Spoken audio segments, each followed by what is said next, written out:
All right, I'd like to get started, please, on 1.6. So this is the last. Section in chapter 1. Okay. Tomorrow you're just going to be doing in-class work.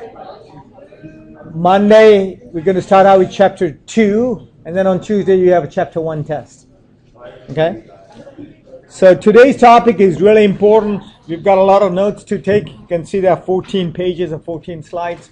So it's going to be pretty much the entire period, okay? So the topic is about inverse functions, okay? Topic is about inverse functions. Yes? Yes? It's not much I can do about how far left I can go.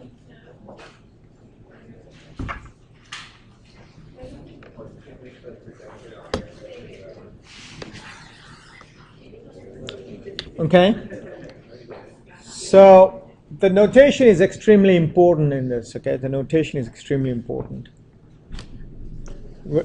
Normally you write fx as a function, right? Oftentimes you can just write f, ignoring the variable, and its inverse becomes f inverse, okay? F to the minus 1. Now please note this, okay? Note that this is not the reciprocal. It's not 1 over f. Please do not confuse that. If you do, I'll disown you, okay? I'll say you are never in my class. Or I'll say you are in my class, but you are the ultimate smoker. The ultimate smoker. One who's brain dead. One who's brain dead. Okay? So we're going to learn a lot about inverses today, how to find them, how to know whether they are an inverse, and so on. Okay? Well, I don't know if this picture will help you, but I'll try it anyway, okay?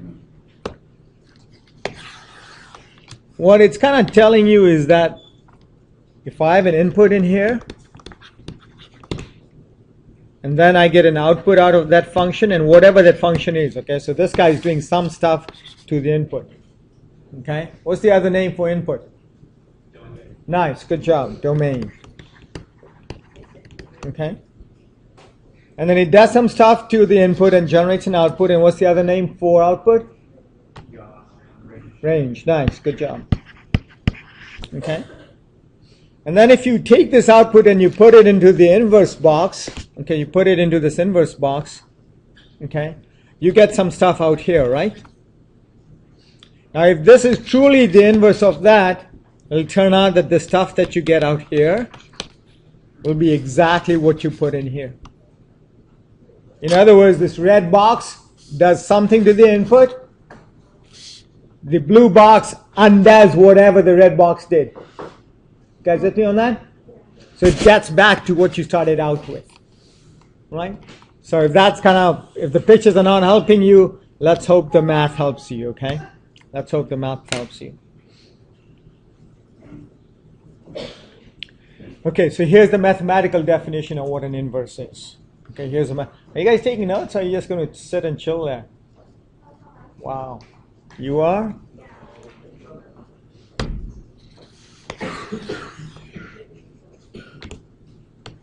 Okay, so here's the mathematical definition of an inverse. So get that down and let's discuss that, okay?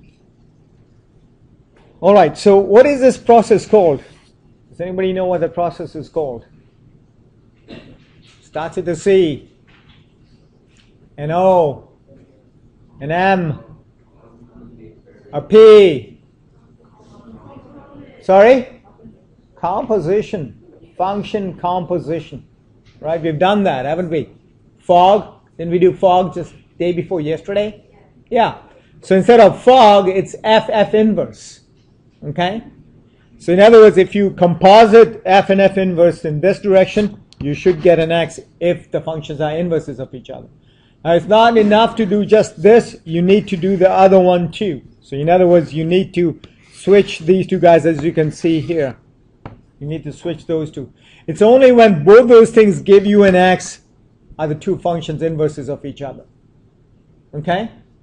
All right, so let's go find out what an inverse is and how we go find out about how to derive that, how to derive the equation of that. So before we even learn how to derive the equation, Okay, there are two functions here, and my claim is that they are inverses of each other. The inverses of each other.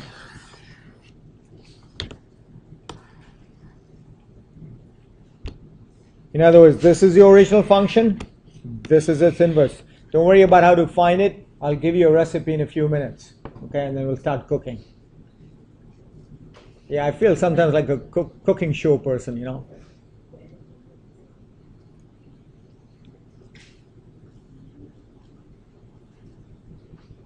Right, got this down? Thomas? Okay, so let's do the first composition and I'll have you do the second one, okay? So remember, function composition is all about plug it in, plug it in. So in place of f inverse, I'm going to write this. Okay? And then what I'm going to do is I'm going to take this and shove it in wherever I see x in f. So then I get 2 times x plus 1 over 2 minus 1, which gives me x plus 1 minus 1, which gives me x. So it does work this way. Does work that way. Can you guys do this one for me? You guys do that one for me.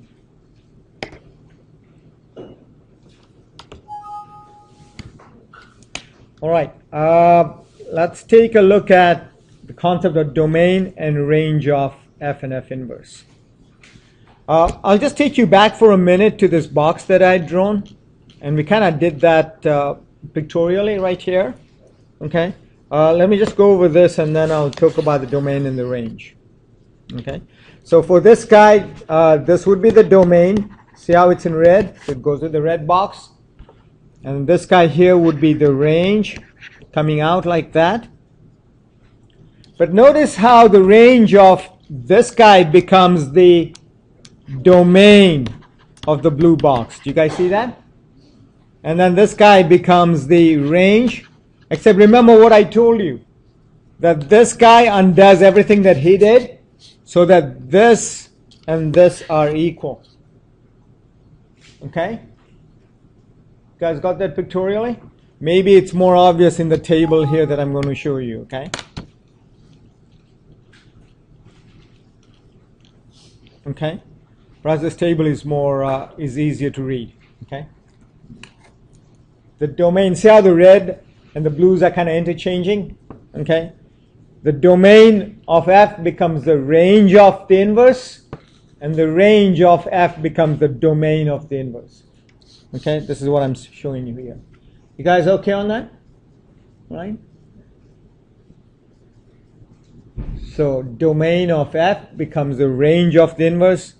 The range of f becomes the domain of the inverse. Okay?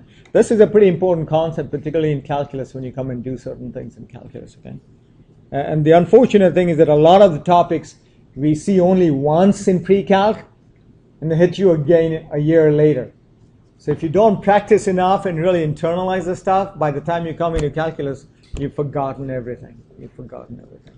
And the only way you remember is if you practice and kind of internalize everything in here. So here's another way of saying it. Okay? So the other way of saying it is that the x's and the y's get interchanged. So this was the x. Oops, let me get the right colors, okay? This was the x for the f function. This was y for the f function. In other words, this was domain. This was range. Okay? Then what happens is that this guy becomes the domain. So you can see how this guy gets there. The range of one becomes the domain of the other. Okay? And this guy here is the range, which is the same as the domain of that. Okay? So they interchange. You guys with me on this? Okay.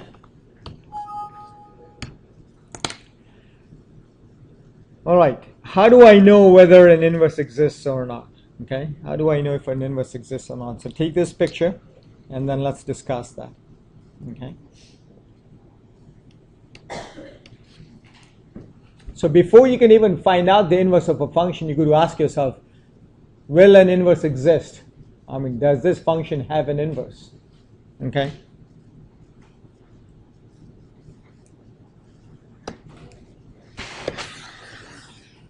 So there are two ways you can learn. One is graphical and one is algebraic, and you need to know both of them. Okay, you need to know both methods.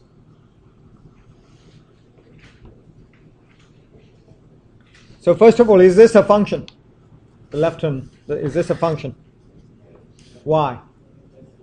Because it passes the vertical line test. Nice, good job. Is this a function? This one here.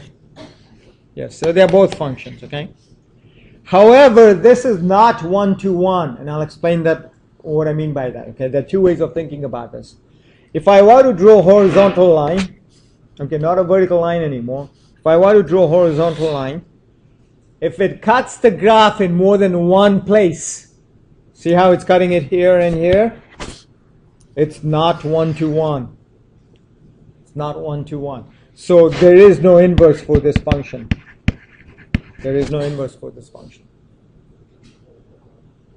However, if I were to draw a horizontal line here, does it cut the graph in more than one place? No, it cuts it only in one place. Yes? Function is one-to-one. Therefore has an inverse. Yeah, for one-to-one it's horizontal line test. Yes, exactly right. Okay? So we all right there? Okay, so that was graphically telling you whether things are, whether a function is one-to-one or not. Okay? So that was the horizontal line test. So you might want to write this down, okay? Okay, let's take a look at things. Oh, here's a recipe. Where do I do the algebraic one? Wait a minute, where did the algebraic one go? Oh, here, much later. Why do I do that? Oh, well, so we will get to that algebraically in a minute, okay? So right now, let's go find a recipe in the book. And like it's telling you, copy it down, okay? Recipe for finding the inverse, okay?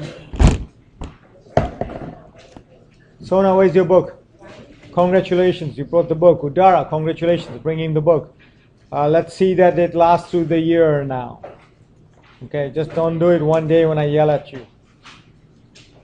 Okay, so the box is nice and right at the top, and it looks like a box too, page 67.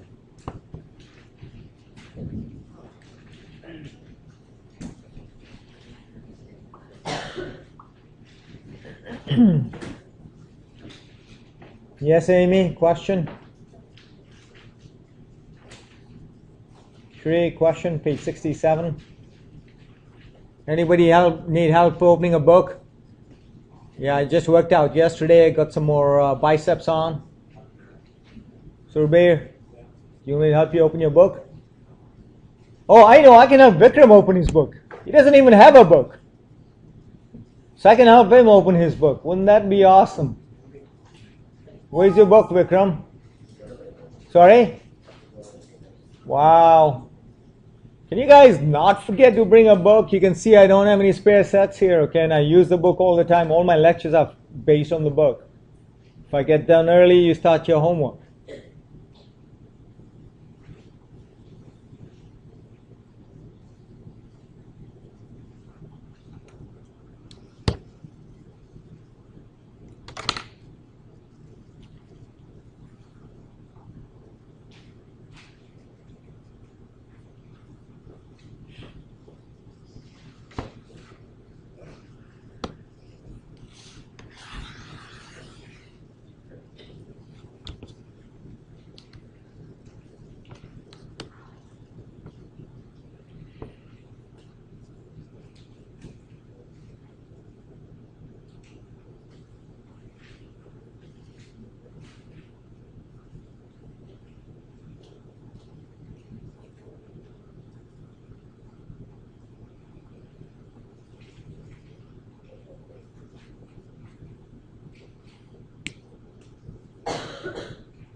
Okay, everybody get the box down yet? No, Chad?